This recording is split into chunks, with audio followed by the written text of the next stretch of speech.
મિત્રો હું પહોંચી ગયો હતો મારા બંને પગોનું ઓપરેશન કરાવવા માટે અમદાવાદ અને એડમિટ પણ થઈ ગયો હતો. પણ મિત્રો શું વાત કરું તમને, ભગવાનને નહીં ગમ્યું હોય અને મારું ઓપરેશન કેન્સલ થઈ ગયું અને પહોંચી ગયો હિંમતનગર અને આયુર્વેદિક દવા ચાલુ કરી દીધી. મિત્રો ખરેખર ઓપરેશન કરવાની જરૂર નથી. તમે પણ એક વખત ટ્રાય જરૂર કરજો. આ દવાખાનું હિંમતનગરમાં છે આયુર્વેદિક. કોકને ડોક્ટરે ઓપરેશન કરવાનું કીધું હોય તો અહીંયા હિંમતનગર એમડી ભાવસાર સાહેબ ડોક્ટર અહીંયા આવીને એક ટ્રીટમેન્ટ લઈ લેવાની, ઓપરેશન નહીં કરાવવું પડે. હું પણ દાખલ થઈ ગયો હતો પીએમજી હોસ્પિટલમાં ઓપરેશન કરાવવા, પણ મારા સારા નસીબ હશે એટલે ઓપરેશન ના થયું. સીઆરપી રિપોર્ટ ઊંચો આવ્યો. પછી આ ભાણાભાઈ વિડીયો ઉતારે છે, એ મને હિંમતનગર દવાખાના નામ શું છે સાહેબ? અસ્થિ સંધાન ઔષધાલય. અસ્થિ સંધાન ઔષધાલય. એડ્રેસ શું હોય આપણે?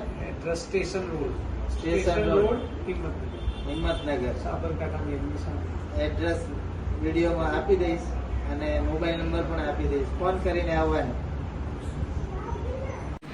મિત્રો મારા બ્લડ લેવલમાં સીઆરપી લેવલ ઊંચું આવ્યું, એના લીધે ઓપરેશન કેન્સલ થઈ ગયું. મિત્રો આ છે ડૉક્ટર સાહેબ અને સામે બેઠા છે મારા ભાણાભાઈ. જેને બહુ જીદ કરી ત્યારે હું અહીંયા એક વખત મુલાકાત લીધી. પણ મિત્રો ખરેખર કોઈ પણ જગ્યાએ કોઈ પણ જાતનું ઓપરેશન કરાવતા પહેલાં મારું માનો તો એક વખત અહીંયા વિઝિટ જરૂર લેજો. તમારે ઓપરેશન કરવાની જરૂર નહીં પડે. મારા ઘણા રિલેટિવમાં આ જગ્યાએથી દવા લીધી ને ફરક પડી ગયો છે. આ છે હિંમતનગરમાં આયુર્વેદિક દવાખાનું. ક્લિનિકનું નામ છે અસ્થિ સાધના ઔષધાલય. મિત્રો ખરેખર એક વખત અચૂક મુલાકાત લેજો. મેં પણ અહીંયા છેલ્લા 1.5 મહિનાથી દવા લીધી છે. મારું ઓપરેશન 18 માર્ચ 2026નું હતું, જે કેન્સલ થયું અને બીજા જ દિવસે હું અહીંયા આયુર્વેદિક દવા લીધી. મિત્રો મને આ દવા ચાલુ કરી એને 3 મહિના થયા, પણ બિલકુલ દુખાવો મટી ગયો છે. અત્યારે હું 45થી 50 પગથિયાં આરામથી ચડી શકું છું ને આરામથી ઉતરી શકું છું.